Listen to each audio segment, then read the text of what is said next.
రాజకీయాల్లో సంచలనంగా మారిన అతిపెద్ద కేసు తీర్పును మనం చూస్తున్నాం. ఏసీబీ కోర్టులో మాజీ సీఎం చంద్రబాబు తనంతట తానుగా తన వాదన వినిపించుకున్నారు. తనని అరెస్ట్ చేయడం అక్రమమని పేర్కొన్నారు. ముఖ్యంగా అసలు గవర్నర్ను సంప్రదించకుండానే అతనిని ఎలా అరెస్ట్ చేస్తారంటూ చెప్తున్నారు. కేవలం రాజకీయ కక్షతోనే తనని అరెస్ట్ చేశారన్నారు చంద్రబాబు. స్కిల్ డెవలప్మెంట్ స్కామ్ తో ఎలాంటి సంబంధం లేదని వాదించుకున్నారు. స్కిల్ డెవలప్మెంట్ కార్పొరేషన్ ఏర్పాటు కేబినెట్ నిర్ణయం అంటున్నారు. ప్రభుత్వ నిర్ణయాలపై క్రిమినల్ చర్యలు తీసుకోవడానికి వీల్లేదు అని గుర్తు చేస్తున్నారు. 2015-16 బడ్జెట్లోనే స్కిల్ డెవలప్మెంట్ కి నిధులు కూడా మంజూరు చేశామంటున్నారు. సో అసెంబ్లీ ఆమోదించిన బడ్జెట్ కేటాయింపులను ఇప్పుడు తనపై ఎలా మోపుతారని చెప్తున్నారు. క్రిమినల్ చర్యలతో ప్రశ్నించలేరని చెప్తున్నారు చంద్రబాబు. 2021 డిసెంబర్ 9 నాటి ఎఫ్ఐఆర్ లో కూడా తన పేరు లేదు అంటూ స్పష్టం చేశారు. అప్పటి రిమాండ్ రిపోర్ట్ లో అసలు తన పాత్ర ఉందని చెప్పలేదన్నారు. పూర్తిగా ఇది కక్ష సాధింపు పాలనగా కొనసాగిస్తున్నారని గుర్తు చేశారు. ప్రజాస్వామ్య వ్యవస్థలపై జులుం ప్రదర్శిస్తున్నారన్నారు చంద్రబాబు. గవర్నర్ అనుమతి లేకుండా తనని అరెస్ట్ చేశారంటున్నారు చంద్రబాబు నాయుడు.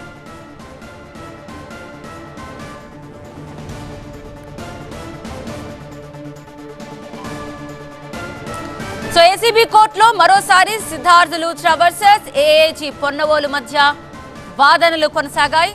స్కిల్ స్కామ్ రాజకీయ ప్రేరేపితమే అంటూ సిద్ధార్థ్ లూథ్రా అంటే చంద్రబాబును ఇరికించే ప్రయత్నం చేస్తున్నారని కూడా ఆయన పాయింట్ మెన్షన్ చేస్తూ వచ్చారు. ముమ్మాటికి చంద్రబాబు పాత్ర ఉందని సిఐడి అడ్వకేట్ సుధాకర్ చెప్తున్నారు. ఎఫ్ఐఆర్ లో చంద్రబాబు పేరు ఎందుకు చేర్చలేదని కోర్టు అడిగింది. రిమాండ్ రిపోర్ట్ లో అన్ని అంశాలు చేర్చామని ఏఏజీ పొన్నవోలు సుధాకర్ చెప్పారు. ఇలా వాడివేడిగా వాదనలు కొనసాగుతున్నాయి. 2021లో కేసు పెడితే ఇప్పటి వరకు ఎందుకు చంద్రబాబును అరెస్ట్ చేయలేదు అంటూ ఏసీబీ కోర్టు కూడా ప్రశ్నించింది. ముఖ్యంగా 409 సెక్షన్ ఎందుకు పెట్టారనే దానిపైనే సుదీర్ఘంగా వాదనలు కొనసాగాయి.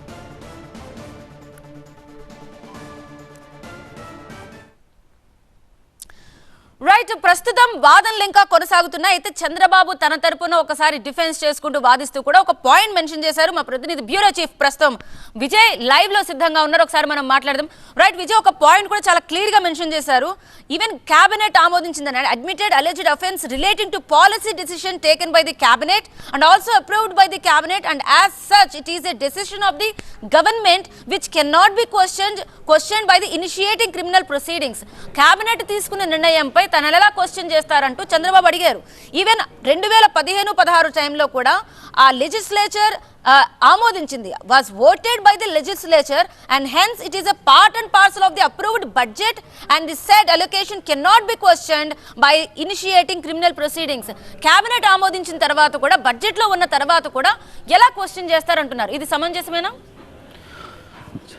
చంద్రబాబు నాయుడు చేసిన ఆర్గ్యుమెంట్ ఏదైతే ఉందో, చంద్రబాబు నాయుడు చేసినటువంటి ఆర్గ్యుమెంట్కి సంబంధించి ఈరోజు చాలా విషయాలను మెన్షన్ చేశారు. 2000 దాదాపుగా 21లో కేసు నమోదైతే అప్పుడు నమోదు చేసిన కేసులో నా ఎఫ్ఐఆర్లో నా పేరు లేదు. కేసులో ఒకవేళ తన ప్రమేయం ఉంటే గతంలో నిందితులు అరెస్ట్ అయిన సమయంలో ఎక్కడ కూడా తన ఛార్జ్షీట్ని మెన్షన్ చేయలేదు. అయితే ఎక్కడైతే సిఐడి చెప్తుందో సిఐడి చెప్తున్నటువంటి కొన్ని అంశాలను ఆయన తప్పుపడుతున్నారు. తాను క్యాబినెట్లో ఏదైతే క్యాబినెట్ అప్రూవల్ లేకుండా గ్రూప్ ఆఫ్ మినిస్టర్స్ అప్రూవల్ లేకుండానే ఈ కార్పొరేషన్ ఏర్పాటైందని చెప్పి సిఐడి చేసిన అలిగేషన్స్లో అసెంబ్లీలో ఈ మొత్తం వ్యవహారానికి సంబంధించి ఏపీ స్కిల్ డెవలప్మెంట్కి సంబంధించిన దాంట్లో బడ్జెట్ కేటాయించారు. అసెంబ్లీ ఆ బడ్జెట్ను ఆమోదించింది. ఆమోదించిన బడ్జెట్ని దాదాపు వివిధ స్కిల్ డెవలప్మెంట్స్కి సంబంధించిన దాంట్లో పూర్తిగా కూడా తాము ఏవైతే అందరికీ కూడా డబ్బులకు సంబంధించినటువంటి డిస్ట్రిబ్యూషన్ జరిగింది. ఇది ఒక క్రిమినల్ చర్యలతో రాష్ట్ర ప్రభుత్వం తీసుకున్న డెసిషన్స్ని క్వశ్చన్ చేయలేరు అన్నది ఆయన చేసినటువంటి వెర్షన్. ఇది ప్రధానంగా ఆయన చేసినటువంటి ఆర్గ్యుమెంట్. చంద్రబాబు నాయుడు చేసినటువంటి ఆర్గ్యుమెంట్ అంతా కూడా ఇదే రకంగా ఉంది. తాను ఈ కేసుకు సంబంధించి ఎక్కడ కూడా ప్రత్యక్షంగా ఇన్వాల్వ్ లేను అనేది ఆయన చెప్పే ప్రయత్నం అయితే చేశారు. ఇక సిద్ధార్థ్ లూథ్రా కూడా అదే విషయం చెప్తున్నారు. ఇది ఒక రాజకీయ ప్రేరేపిత కుట్ర కేసు. ఇది పొలిటికల్గా ఇబ్బంది పెట్టేందుకే, చంద్రబాబు నాయుడిని ఇబ్బంది పెట్టేందుకే ఈ మొత్తం కేసులో చంద్రబాబు నాయుడిని ఆయన పేరుని తీసుకొచ్చే ప్రయత్నం చేస్తారు. ఆయన పాత్ర ఎక్కడ కూడా ప్రత్యక్షంగా లేదు అనేది సిద్ధార్థ్ లూథ్రా కూడా తన వాదన వినిపిస్తున్నారు. కానీ పొన్నవోలు సుధాకర్ రెడ్డి మాత్రం ఐవీఆర్ కృష్ణారావు ఇచ్చినటువంటి స్టేట్మెంట్ సిద్ధార్థ్ లూథ్రా ప్రస్తావించిన తర్వాత ఫైనాన్స్ సెక్రటరీ పివి రమేష్ ఇచ్చినటువంటి స్టేట్మెంట్ని చెప్తున్నారు.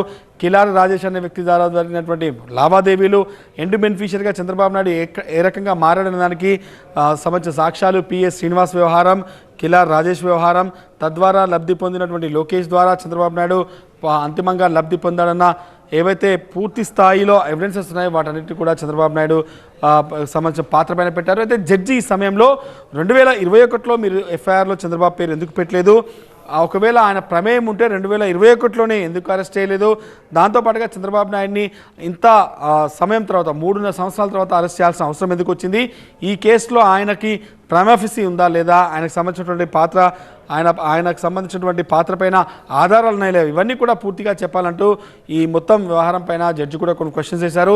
దానికి పొన్నవోలు సుధాకర్ రెడ్డి కూడా సమాధానం ఇస్తున్నారు. ఇనఫ్ ఎవిడెన్స్ ఉంది, రిమాండ్ రిపోర్ట్లో అన్ని మెన్షన్ చేశామని చెప్తున్నారు, ఏ రకంగా డబుల్ ఫ్లోటింగ్ జరిగింది ఇవన్నీ కూడా పూర్తిగా చెప్పామని చెప్తున్నారు. కాబట్టి ఆర్గ్యుమెంట్స్ మరొక హాఫ్ అన్ అవర్ పైగా కొనసాగే అవకాశం కనిపిస్తుంది. మరొక 20 నిమిషాల పాటు దాదాపు చంద్రబాబు నాయుడుకి సంబంధించినటువంటి ఆర్గ్యుమెంట్ కొనసాగుతుంది. చంద్రబాబు నాయుడు రాత్రి 11:30కే పోలీసులు ఆ ప్రాంగణానికి వచ్చారు. నెల్లూరులోని ఆర్కే ఎక్కడైతే నంద్యాలలో ఉన్నటువంటి ఆర్కే ఫంక్షన్ హాల్ దగ్గరికి వచ్చారు. 11:30 సమయంలోనే పోలీసుల హడావుడి స్టార్ట్ అయింది. కాబట్టి 11:30కే పోలీసులు వచ్చినట్టుగా భావించాలి. ఆయన అరెస్ట్ సమయం కూడా అర్ధరాత్రి 11:30కి చేసినట్టుగా భావిస్తే 24 hours లోపు ప్రొడ్యూస్ చేయలేదు అనే విషయాన్ని సిద్ధార్థ్ లూత్రా తీసుకొస్తున్నారు. లూత్రా చేస్తున్నటువంటి మొత్తం ఏవైతే ఆర్గ్యుమెంట్స్ ఉన్నాయో 409 పైన జరిగింది. 409 పైన 409కి సంబంధించిన సెక్షన్ పైనే ప్రధానంగా పబ్లిక్ రిప్రజెంటేటివ్స్ వాళ్ళు వివరించిన తీరుకు సంబంధించి జరిగింది. దాంతోపాటుగా అరెస్ట్ ఆఫ్ టైం ఉదయం 6 గంటలకు అరెస్ట్ చేశామని చెప్పి నిన్న సిఐడి చీఫ్ సంజయ్ చెప్తే, కానీ పోలీసులు మాత్రం ఆయన క్యాంప్ని ఆయన ప్రాసెస్ చేసినటువంటి స్థలాన్ని ఫంక్షన్ హాల్ స్థలాన్ని 11:30కే వచ్చి రౌండప్ చేశారు. సో ఆ సమయం నుంచే పోలీస్ కస్టడీలో చంద్రబాబు ఉన్నట్టుగా భావించాలి. కాబట్టి 24 hours వాళ్ళు ప్రొడ్యూస్ చేయలేకపోయారు. కాబట్టి మార్నింగ్ చేసినటువంటి కోర్టులో చేసినటువంటి ప్రొడ్యూసింగ్ని పట్టించుకోవద్దు అన్నది ఆయన చెప్పినటువంటి వెర్షన్. చాలా అంశాల మీద ఇంకా ఆయన వాదనలు కొనసాగిస్తున్నారు. రైట్ విజయ్, ఇంకొక పాయింట్ కూడా అంటే రిమాండ్ రిపోర్ట్ రిజెక్షన్ కి సంబంధించి ఏదైతే వీళ్ళు పిటిషన్ వేస్తున్నారు దాంట్లో 167 కి సంబంధించి కూడా ఒక క్వశ్చన్ చేశారు. అది కాస్త క్లారిటీ ఇవ్వగలరు అంటే వీళ్ళు చెప్తున్న దాని ప్రకారం it is well settled legal proposition అని మెన్షన్ చేస్తూ 167 అనేది investigation officer can seek for remand only. కానీ ఇప్పుడు మాత్రం అలాంటిది ఏమీ జరగకుండా instant case there is no such well founded accusation in Rajpal Singh versus state of UP అంటూ ఒకటి రిఫరెన్స్ చూపిస్తూ దాన్ని చూపిస్తున్నారు. అంటే 167 మెన్షన్ చేయడానికి కూడా సరైన ఇన్వెస్టిగేషన్ ఆఫీసర్ లేకుండా ఎలా రిమాండ్ రిపోర్ట్ ఇస్తారు అనేది ఆయన మాట్లాడుతున్నారు. విజయ్, ఆ పాయింట్ మీద జరిగిన ఆర్గ్యుమెంట్ ఏంటంటే ఇన్వెస్టిగేషన్ అంటే చంద్రబాబు నాయుడుకి ఎవరైతే ఈ నోటీస్ సర్వ్ చేశారో ఆయన ఎక్కడ కూడా చంద్రబాబు నాయుడిని అరెస్ట్ చేసే సమయంలో రాలేదు. డిఐజీ కొల్లి రఘురామరెడ్డిని వచ్చారు. ధనుంజయులు అంటే వ్యక్తి ఎవరైతే ఉన్నారో ఆయన ఎక్కడ కూడా ఈ కేసుకు సంబంధించినటువంటి ఐఓగా ఉన్నారు. ఆయన ఈ కేసులో కీలక ఎవరైతే ఇన్వెస్టిగేషన్ ఆఫీసర్గా ఉన్నటువంటి వ్యక్తి ఉన్నాడో అతను ఇంట్రాగేషన్కి అంటే చంద్రబాబు నాయుడిని కస్టడీలో తీసుకునే సమయంలో రాలేదు అనేది ఒక వెర్షన్ చెప్తున్నారు. అంటే అరెస్ట్ ప్రొసీజర్కి సంబంధించి కూడా నిన్ననే సంజయ్ చెప్పారు. ఖచ్చితంగా ఈ అరెస్ట్ ప్రొసీజర్కి సంబంధించినటువంటి చాలా అంశాలను పరిశీలించాల్సి ఉంటుంది. అరెస్ట్ ప్రొసీజర్ ఏ రకంగా జరిగింది, మేము చాలా ప్రికాషన్ తీసుకున్నాం. ఆయన VIP ex chief minister, high inflation కలిగిన వ్యక్తి, హెలికాప్టర్లు తీసుకోవాలని రావాలనుకున్నాం కానీ ఆయన అవద్దన్నారు. ఇవన్నీ కూడా మెన్షన్ చేశారు. ఇప్పుడు మీరు చెప్పినటువంటి సెక్షన్ అయితే ఉందో ధనుంజయుడు ఎందుకు చంద్రబాబు నాయుడిని అరెస్ట్ చేసే సమయంలో రాలేదు అనేది అడుగుతున్నారు. కానీ చేసేటట్టుగానే ఉందా అంటే సీరియస్ గానే ఈ పాయింట్ ని కన్సిడర్ చేయొచ్చా లేకపోతే ఎలా ఉంటుంది? పొన్నవాళ్ళు ఏం చెప్తున్నారు దీనికి? ఇప్పుడు జరుగుతున్న వాదన అంతా కూడా రిమాండ్ రిజెక్ట్ చేయాలన్నది లూత్రా వాదన. ఖచ్చితంగా రిమాండ్కి పంపించాలి. దానికి చాలా సాలిడ్ ఎవిడెన్సెస్ చూపెడుతున్నాం. 35 మంది ఈ కేసులో అరెస్ట్ అయితే ఆల్మోస్ట్ ఆల్ 35వ మంది భాస్కర్కి సంబంధించింది అత్యంత కీలకంగా చెప్పుకోవాలి. భాస్కర్ రిమాండ్ని ఇదే లోవర్ కోర్టు ప్రస్తుతం ఉన్నటువంటి ఏసీబీ కోర్టు అయితే ఉందో రిజెక్ట్ చేస్తే అపెక్స్ కోర్టు మళ్ళీ ఆయనకు రిమాండ్ ఇచ్చింది. ఆయన యాంటిసిపేటరీ బెయిల్ కూడా క్యాన్సిల్ చేసింది. కాబట్టి ఈ కేసులో అందరూ విచారణ ఎదుర్కొన్నట్టుగానే చంద్రబాబు నాయుడు విచారణ ఎదుర్కోవాలి అంటే ఖచ్చితంగా ఆయన జ్యుడిషియల్ కస్టడీకి వెళ్ళాలి, జ్యుడిషియల్ రిమాండ్కి వెళ్ళాలి. ఆ తర్వాత కస్టోడియల్ ఇంట్రాగేషన్ సిఐడి కస్టడీకి తీసుకొని ఆయన విచారిస్తేనే ఈ మొత్తం స్కామ్లో ఉన్న మిగతా వాళ్ళ పాత్ర, ఎందుకంటే ఇంకా నారా లోకేష్ పాత్ర బయటికి రావాలి. కిలారి రాజేష్ని ఇప్పటివరకు పోలీసులు అరెస్ట్ చేయలేదు. అతను ఈ ముడుపులు తీసుకొని ఈ హవాలా రూపంలో వచ్చిన డబ్బునంతా కూడా ఆపరేట్ చేసిన వ్యక్తులు కిలారి రాజేష్ ఉన్నారు. కిలారి రాజేష్ ద్వారానే చంద్రబాబు నాయుడు నారా లోకేష్ లబ్ధి పొందారన్నది ఒక అభియోగం. కాబట్టి సో ఇంకా ఇన్వెస్టిగేషన్కి చాలా సమయం ఉంది. ఇన్వెస్టిగేషన్కి చంద్రబాబు నాయుడు నిన్న రాత్రంతా కూడా చంద్రబాబు నాయుడు ఇన్వెస్టిగేషన్ కోఆపరేట్ చేయలేదని చెప్పారు. నిన్న సాయంత్రం మనం చెప్పాం ఈరోజు ఉదయం పూటనే ప్రొడ్యూస్ చేస్తారని. అదేవిధంగా ఇంకా దాదాపుగా 6 గంటల నుంచి ఇంకా స్టిల్ ఒక 4.5 గంటలుగా కొనసాగుతుంది. 8 o'clockకి ప్రారంభమైన ఈ వాదనలంతా కూడా 3 గంటలుగా ఇంకా కొనసాగుతున్నాయి. మరొక హాఫ్ అన్ అవర్కి పైగానే ఈ వాదనలు కొనసాగుతాయి. ఇరువురు కూడా ఈక్వల్గా తమ దగ్గర ఉన్నటువంటి లీగల్ పాయింట్స్ అన్నిటి కూడా కోర్టు దృష్టికి తీసుకొస్తున్నారు. కోర్టు చిదంబరం కేసును ప్రశ్నించింది. చిదంబరం కేసు ఇంకా లైబిలిటీ ఏ రకంగా ఉంది, ఎకనామిక్ అఫెన్స్ కేసుల్లో ప్రజాప్రతినిధులకు సంబంధించినటువంటి పాత్రకు సంబంధించినటువంటి కేసుల వ్యవహారం కావచ్చు, చిదంబరం కేసులో జరిగినటువంటి జడ్జిమెంట్కి సంబంధించి కావచ్చు, ఇవన్నిటిని కూడా మెన్షన్ చేస్తున్నారు. ఇంకా వాదనలు అయితే కొనసాగుతున్నటువంటి పరిస్థితి కనిపిస్తుంది. ప్రధానంగా మనం చూస్తే తన క్లయింట్ ప్రాథమిక హక్కులకు భంగం కలిగించేలా సిఐడి వ్యవహరించింది. అరెస్ట్ అంటే నిర్వచనం ఏంటో వివరించే ప్రయత్నం కూడా సిద్ధార్థ్ లూత్రా చేస్తున్నటువంటి పరిస్థితి ఇంకా కనిపిస్తుంది. అంటే దాదాపుగా అతన్ని అరెస్ట్ చేసిన విధానాన్ని కూడా, చంద్రబాబు నాయుడిని అరెస్ట్ చేసిన విధానం, చంద్రబాబు నాయుడు దగ్గరికి అర్ధరాత్రి పూట పోలీసులు వెళ్ళి చేసినటువంటి హంగామా, ఇవన్నిటిని కూడా క్వశ్చన్ చేస్తున్నారు. టెక్నికల్గా 11:30కి చంద్రబాబు క్యాంపు, ఎక్కడైతే ఆయన బస్ స్టేషన్ క్యాంప్కి నంద్యాల దగ్గర చేరుకున్నారో ఆ సమయాన్నే చంద్రబాబు నాయుడు పోలీస్ కస్టడీలో ఉన్నట్టుగా చూడాలి. 11:30 అంటే ఆల్మోస్ట్ 11:30 రాత్రి 11:30 లోపే ప్రొడ్యూస్ చేయాలి. కానీ ఉదయం కూడా ప్రొడ్యూస్ చేశారు కాబట్టి రిమాండ్ యాక్సెప్ట్ చేయొద్దు అన్నది ఒక పాయింట్ చూపెడుతున్నారు. కానీ ఇది లీగల్గా ఎంతవరకు వ్యాలిడిటీ వస్తుంది? ఎందుకంటే నిన్న సిఐడి చీఫ్ ప్రెస్ నోట్లోనే చెప్పారు ఉదయం 6 గంటలకు అరెస్ట్ చేశామని. సో ఉదయం 6 గంటలకల్లా ప్రొడ్యూస్ చేశామనేది పున్నవర్ సుధాకర్ చెప్తున్నారు. డిఫరెంట్ లీగల్ పాయింట్స్ మీద ఆర్గ్యుమెంట్స్ కొనసాగుతున్నాయి. టైం జ్యూరిడిక్షన్ చూస్తున్నారు. 24 గంటల్లోపు ప్రొడ్యూస్ చేశారా లేదన్నది ఒక పాయింట్ అయితే, 409 వర్తిస్తుందా లేదన్నది మరొక పాయింట్. దాంతోపాటుగా అసలు ఈ కేసులో చంద్రబాబు పేరు ఎఫ్ఐఆర్ ఎందుకు నమోదు చేయలేదు, ముందుగా ఎఫ్ఐఆర్ని ఎందుకు ఇంత లేట్గా చేయాల్సి వచ్చింది, అరెస్ట్ ముందెందుకు చేయలేదు, ఇంతవరకు ఎందుకు చేయాల్సి వచ్చింది, ఈ కేసులో చంద్రబాబు నాయుడు ఎండ్ బెనిఫిషియరీ ఏ రకంగా అవుతారు, ఏ షెల్ కంపెనీలో డైరెక్టర్గా లేని చంద్రబాబు ఏ రకంగా లబ్ధి పొందుతాడని చెప్పి టీడీపీ అధ్యక్షుడు, ఏపీ అధ్యక్షుడు కూడా అచ్చెన్నాయుడు చెప్పినటువంటి పరిస్థితి అడుగుతున్న పరిస్థితి కనిపిస్తుంది. ఒక్క రూపాయి కూడా చంద్రబాబు నాయుడు అకౌంట్కి కానీ, నా అకౌంట్కి కానీ, లోకేష్ అకౌంట్కి కానీ ఎక్కడ కూడా డబ్బులు వెళ్ళలేదు. ఇది కేవలం పొలిటికల్గా ప్రేరేపిత కుట్ర మాత్రమే. షెల్ కంపెనీస్లో డైరెక్టర్గా మేము ఎక్కడా లేమని చెప్తున్నారు. సో ఈ స్కిల్ డెవలప్మెంట్ పేర జరిగినటువంటి యాక్టివిటీస్ జరిగాయి, చాలా జిల్లాలో ప్రోగ్రామ్ జరిగాయన్నది కూడా అటు నిన్న చంద్రబాబు నాయుడు చెప్పే ప్రయత్నం చేశారు.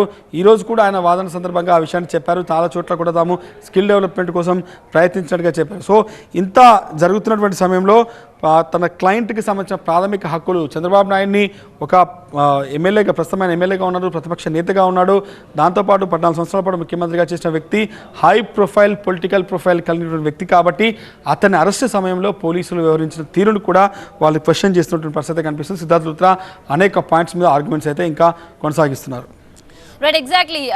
విజయ్, మీ పక్కన మీరు ఐ థింక్ మీరు ప్రెజెంట్ చేయడానికి అసలు మొత్తం రిపోర్ట్ అంతా కూడా క్లియర్గా పెట్టినట్టున్నారు. ఒకవేళ వీలైతే కనుక ఒకసారి ప్రెజెంట్ చేయండి. బికాజ్ చాలా క్లియర్గా మీరు అన్నారు సెక్షన్ 17A గురించి కూడా ఆయన ప్రస్తావించారు. రిజెక్షన్ ఏదైతే వాళ్ళు పిటిషన్ పెట్టుకున్నారో that there is a clear statutory violation as per section 17A of PC act, prevention of corruption 1988, which mandates that to conduct any enquiry or investigation అని చెప్పి మెన్షన్ చేస్తూ వచ్చారు. ఒకసారి ప్రెజెంట్ చేయగలరా? మీ పక్కన ఐ థింక్ మేము చూడగలం. ఒకసారి మీరు క్లియర్గా అసలు ఎక్కడి నుంచి ఎక్కడికి ఏం మాట్లాడారు, అందులో పొందుపరిచిన అంశాలు ఏంటి ప్రెజెంట్ చేయగలరా? అంటే ఇది నిన్నటి వరకు చూసాం. చంద్రబాబు నాయుడు మీద వాళ్ళు చేస్తున్న ఎలిగేషన్ సంబంధించింది. ఇది చంద్రబాబు నాయుడు మంత్రి అచ్చెన్నాయుడుతో కలిసి ఏపీ ఎస్ఎస్డిసి ఏ రకంగా ఏర్పాటు చేశారు, ఈ కంపెనీలన్నీ కూడా డిజైన్ టెక్ కావచ్చు, సిమెంట్స్ కావచ్చు, వీటి నుంచి ఏ రకంగా మనీ ఫ్లోట్ అయింది. ఇక్కడ ఫస్ట్ స్టార్టింగ్ పాయింట్ చంద్రబాబు అయితే ఎండింగ్ పాయింట్ కూడా చంద్రబాబు. అంటే ప్రైమ్ కాన్స్పిరేటర్ చంద్రబాబు అయితే ఎండ్ బెనిఫిషియర్ కూడా చంద్రబాబు అన్నది ప్రధానంగా చేశారు. అయితే సిద్ధార్థ్ లూత్రా మరికొన్ని పాయింట్స్ని రేజ్ చేస్తున్నారు.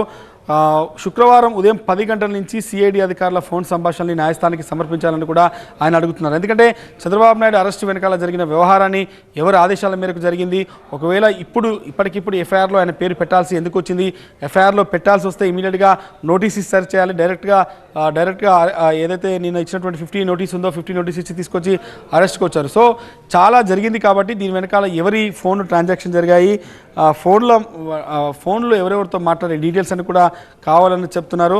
శుక్రవారం ఉదయం 10 గంటల నుంచి సిఐడి అధికారుల ఫోన్ సంభాషణని న్యాయస్థానానికి సమర్పించాలని కూడా సిద్ధార్థ్ లూత్రా అడుగుతున్నట్టు పరిస్థితి కనిపిస్తుంది. దీంతో ప్రతి ఇష్యూని కూడా, ప్రతి సెక్షన్ని కూడా చాలా కాంప్లికేటెడ్గా, చాలా లిబరల్గా ఈ మొత్తం కొంత వైడ్ రేంజ్ ఆఫ్ ఆర్గ్యుమెంట్స్ అయితే కొనసాగుతున్నాయి. సో ఈ ఆర్గ్యుమెంట్స్ అన్నిటికీ కొంత సమయం అయితే ఇంకా పట్టే అవకాశం అయితే కనిపిస్తుంది. Right, thank you Vijay. Details